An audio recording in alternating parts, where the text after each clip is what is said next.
sacrifice yourself again. Just a friend of mine was doing YouTube, and so she introduced me to it, and I just did it for free products, to be honest. Like, I just wanted free stuff. I was like, this is fun, I can get free beauty products. And then it got to the point where I was getting so much stuff that I couldn't even keep up on my channel, but I had decided to go back to beauty school.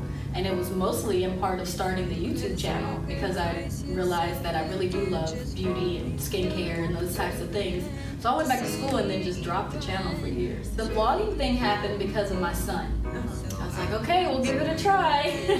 I'll try, but it's hard for me to remember to pick up a camera all the time. I lived too much life and then realized I didn't record any of it. your love's unending, so pursuing, stays renewing my heart. So pour the load of love you hold, God. Show me more of who you are.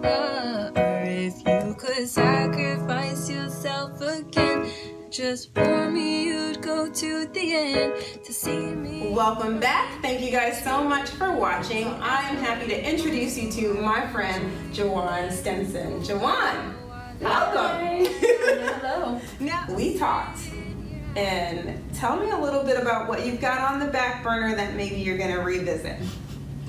I actually have 2 books in the works that I keep sitting on. One of them is a skincare book. It's going to be, about different organic skincare, things that you can do at home. And then the other one is an autobiography. And that one's been the hardest to write. I bet, and we talked about that a little bit, just kind of revisiting the past and going into that, but you definitely have a message and you definitely have an experience that others could benefit from, right? Mm-hmm. So tell me a little bit about what inspired you to write an autobiography. Well, I've always felt like I was supposed to write, like even from a young age. I knew I was gonna write something, a book. But then as I got older and I started telling my testimony and things like that, people would be like, well, are you gonna write a book, or you need to write a book? And I would say something, and sometimes I even think of my experience and I'm like, is this a movie or a book? Right. Like, it's just something that needs to be written down to help other people who have gone through something similar, or, just to make more awareness. But I would love for you to share a little bit with the viewers, just to tell them like what that was like accepting Christ as an 8-year-old and then still navigating some choices that maybe were not the typical choices that you would now in hindsight make, and how that shaped where you are today. Okay. When I was 8 and I wandered into this neighborhood church, I remember stepping into that church and just thinking, these people are so happy. Something seems so right. Like something is different, and I had to figure out what was different. And I remember the pastor's wife and pastor taking me in and kind of trying to guide me as a kid. I remember a lot of confusion, thinking, oh my gosh, I'm gonna go to hell, like for everything, as a kid. But for the most part, I was drawn to the love. I was drawn to, God. I could see God through those people. At the time, I didn't get that. It was totally different from my home life. And it was something that I went to all by myself. Like, my mom didn't go to church or anything like that. I just wandered into that church. I'm not exactly sure where I fell off again, but as a kid trying to maneuver your way through it, it wasn't easy. I would go to any church that offered to come pick us up. I mean, I went to Mormon churches, I went to anything, just because I wanted to be near God. I knew I wanted to be near God. So let's see, let's fast forward a little bit, teenage years. Me and my husband met, and we even dated in high school, and he had to come to church to see me. We had that type of relationship, and got to college and just completely forgot about God. Completely. Right. Just because we know everything. Oh yeah. We're college students, so. Mm-hmm. And I had gone through a very, very abusive situation right out of high school. I moved in with people who I thought were my friends, and they ended up isolating me from everybody, my family, my church, my everything. So that was the beginning of my drift away from God, even though God is what brought me through that situation. As an adult, I ended up making some bad decisions because, like I said, I know I was called to model. Well, I don't know. I felt called to model. However, people started getting into my ear about stripping. And so I ended up being a stripper instead. And I don't even know the right way to word this or to say it, but it's just something that came into my mind, how God meant the modeling for good, but somehow I let the devil get into my ear and turned it into bad modeling. Right. Like it took me down a road for 3 years that I honestly wish I could take back. Like, you know, never ever ever have done something like that. Wow. And during that time, me and my husband stayed friends, but we both drifted away from God very far. And eventually I got to the point where I felt that tug so strong to come back. God was like, come back, come back, come back, come back. And I finally just quit dancing, went back to church, and dragged my husband back to church. He was my boyfriend at the time. Mm-hmm. Dragged him back to church, and we got our lives together. We stopped. I mean, we stopped any of the old lifestyle. It wasn't immediate. It was a process. Yeah. But it's something that makes me realize that all along God had his hand on me, and he was trying to direct me. Right. But then, you know, you have to be careful. I had nobody there to help me say, stop. Right. This is the wrong way to go. This is not, maybe you should rethink about what really should happen, you know, and it wasn't that. And that's the thing about the enemy, is the enemy will always take a little bit of the truth. He knows what God says. He knows what God wants. He was the most powerful angel. And so he knew already that your beauty could be used to glorify God. And he said, you know what, I'm going to take this thing and I'm going to direct it over here. And the beauty of the Lord and his redemption is there is not a thing that he can't redeem. Satan really wants us to feel like, oh, you did X, Y, Z, and so that's bad, and now you can't do this. And I bet he would have loved for you to take that and like put shame upon yourself and condemn yourself and say, well, I can't do this because I did that. And I love that you were able to see God's truth in all that and say, no, I'm still going to be used as a vessel. And here you are. Right. Here you are. Right. You got to see the lies for what they are, and you got to see that the choices you made are not forever. Right. Right. So if you were able to talk to a woman right now who was maybe in that industry, that so many of us either got into or thought about at some point, what would you say to her? I just tell her that that's definitely not the way to go, and it will mess you up so emotionally, like way far than what you think. You may think that it's just dancing, it's just partying, it's just fun, it's just, you know, whatever, making a little money. No, it is way, way deeper than that, and it's meant to take your soul. Like, it really wants to take all of your soul and put it into that lifestyle and keep you away from the things of God. You have to be very, very careful, even in modeling. If you're going towards modeling, you have to be very, very careful what photographers you work with. Make sure you're working with legit people and that you don't do anything that you feel uncomfortable with. And I'll put, if you don't mind, in the show notes, I'll put a link to your modeling agency. Yes. And that way you know that you have someone that you can talk to in regard to it, because I know you'd be willing to talk to anyone. I love to help people. Yay! I know a lot of this is so abnormal from what they normally would think of a model. Like, people think models are full of themselves, or people think models lack humility or whatever. And that was one of the reasons why I really heavily weighed in on the fact that you are a model, because I think all of us have this preconceived notion of what a model is, and you are a model, but in more ways than just I'm a representation of the fashion industry or the beauty industry, but you are a model for Christ. We all are. Right. Yeah. And I love the way you carry that. Thank you. All right, so we will take a quick break, and then we'll come right back and talk to Miss Juwan a little bit more. So stay tuned.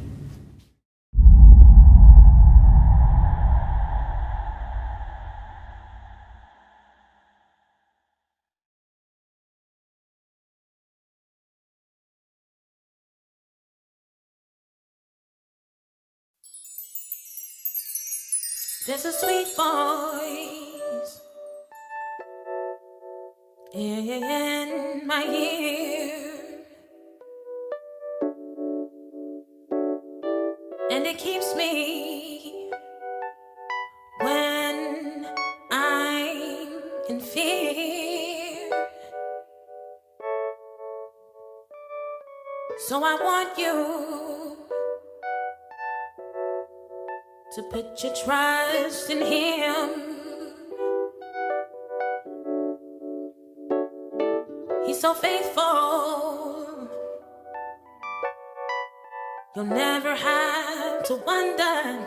He's closer than a brother. You can have a friend in Jesus. You can have a friend in Jesus. You can have a friend in Jesus. You'll never have to wonder. He's closer than a brother. There's a whisper, a still small voice that protects me when I'm in this void. Oh, oh, oh, I want you, yeah, to trust in the Lord.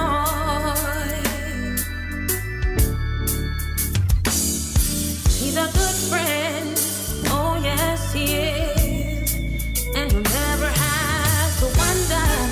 He's closer than a brother. You can have a friend in Jesus. Yeah, you can have a friend in Jesus. You can have a friend in Jesus. Oh, you'll never have to wonder. He's closer than a brother. Oh, when all of my days are filled with gloom, I have a friend in Jesus. He will see me through. When the flowers of life, they just won't bloom, I have a friend in Jesus. And there's no limit to what he can do. He's a wonder. He's a wonder. In my soul. He's a wonder. My everything. The very air that I breathe on. He's a wonder. I know. He's a wonder. He's a wonder. Yeah. He's a wonder. Oh,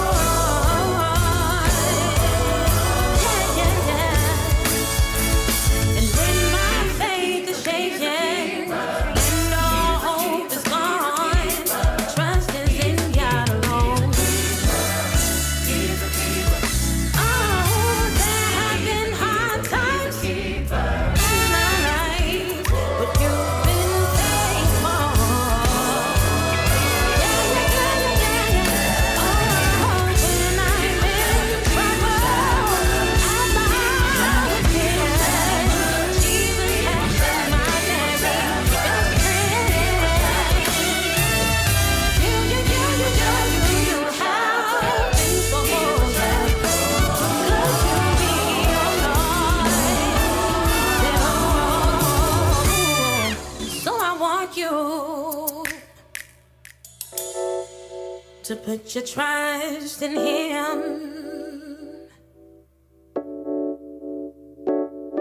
He's so faithful. You'll never have to wonder. He's closer than a brother.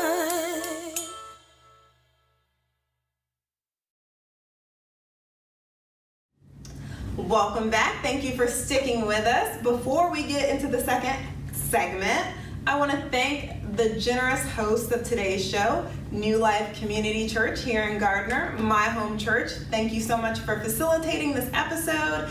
And as always, Thank you everyone who has supported this show either by liking, by sharing, by commenting, and especially those of you who have contributed financially. Just so you know, when you contribute financially, you help support us with web fees, with production fees. Apparently, I need a new SSL certificate, so by the time this episode shows, I will have already gotten that SSL certificate because of generous viewers like yourself. So, just so you know, this episode took that many hours to produce.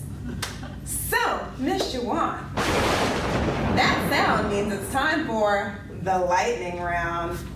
Are you ready? I'm ready. For the lightning round? Alrighty. So, do you say soda or pop? Soda. Do you put your toilet paper on the roll over or under? Over. Yes! Wait, no. Nope, over. Over? Really? Okay. Okay. Qdoba or Chipotle? Chipotle. All right, you've redeemed yourself. K-Love or Air One? K-Love. All right. Paper book, ebook, or audiobook? Audiobook. All right, you and me. Think I know the answer to this one. YouTube or Vimeo? YouTube. KU, K-State, or Mizzou? KU. All right. Heels or flats? Flats. Yes, team flats. PJs or sweats? Sweats. Do you say Missouri or Missouri? Missouri. Thank you. Royals or Cardinals? Royals. Of course. King James, NLT, or else? NLT. All right. Are you an early bird or a night owl? Night owl. Okay. Road trip or flight? That's hard. Flight. Okay. Mountains or beach? Beach. Batman or Iron Man? Iron Man.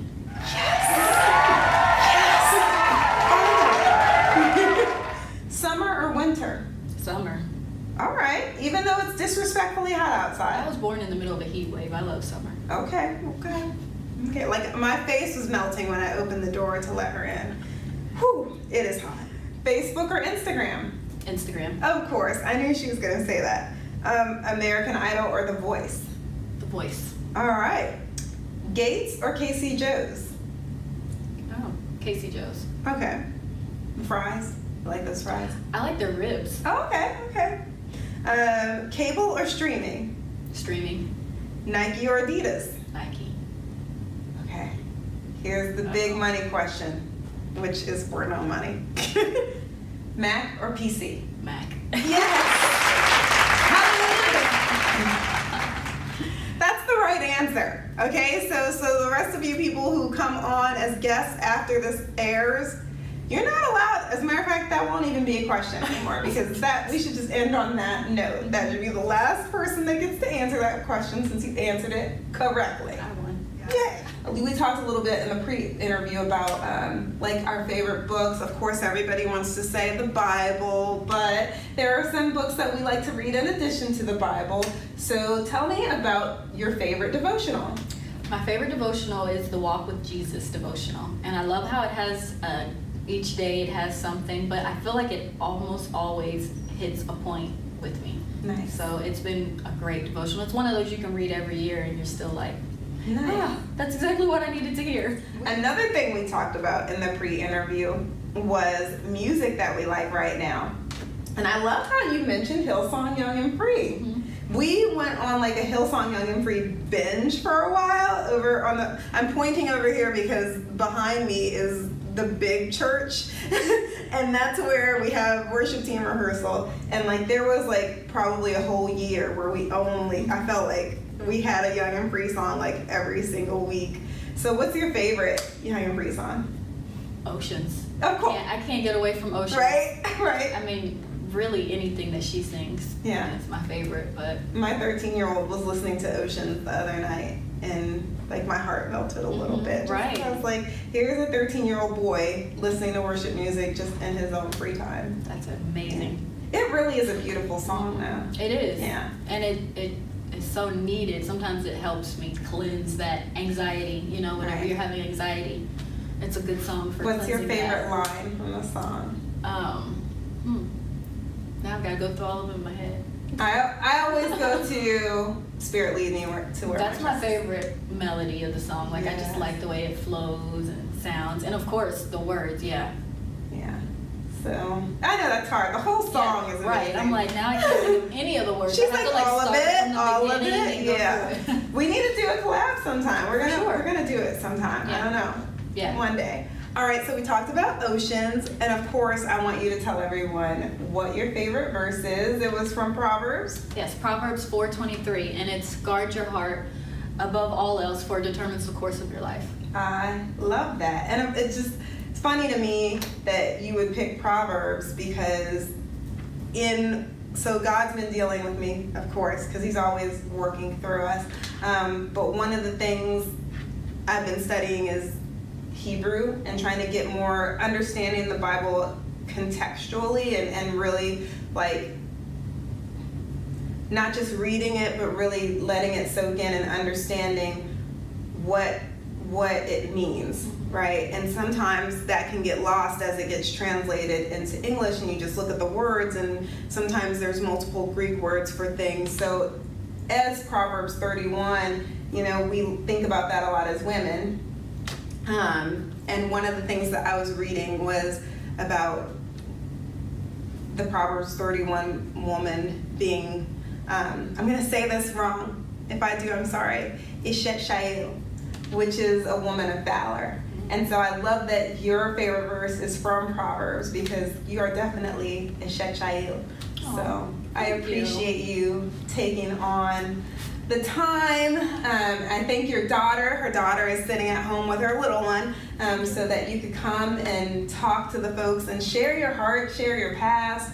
I know that sometimes it's hard for us to reveal those pieces of us that aren't, quite as lovely maybe, or at least the world wouldn't view as lovely. But God just sees that as an opportunity for Him to push that light through there and show how marvelous He is. Amen. And you've done amazing at doing that. So thank you so much for your time. Thank you. Thank you guys for watching. See you next week. Oh my goodness. Okay. So if you have watched this show before, like the entire first season, then you will know I completely forgot a regular part of the show, and this poor sweet woman had to drive back around and come back so that I could give her gift from our lovely sponsors. So I'm so sorry that you had to come back and get this, and now I feel like I should like stuff some like gold and rubies and frankincense and myrrh in there or something. But I love you and I appreciate you so much. Maybe once she sees what's in it, maybe it'll be like profound and ironic and in a joyous kind of way. Right. So, on behalf of myself and our generous contributors, I'd like to give you this gift. Thank you. Aww. And can you tell everyone what it says? It says, life doesn't have to be perfect to be beautiful. Yes. I like it a lot. And I thought that just spoke a lot to your story. It does. And I hope that you'll enjoy it. And in your new home or wherever you choose to put it, I hope that it blesses you. And so now that I have given this woman her gift, now that she's driven back, now I can let you guys go. Thank you again for watching Lighthouse TV. Thank you again for coming on the show. I appreciate you. No problem. Thank you. Sacrifice yourself again just for me. You'd go to the end to see me run to you. So I'll run to you, letting go of how I lived and what I've known. To sit here at your throne and worship you. And of course the like air or whatever cuts Right off on as soon as time. I'm like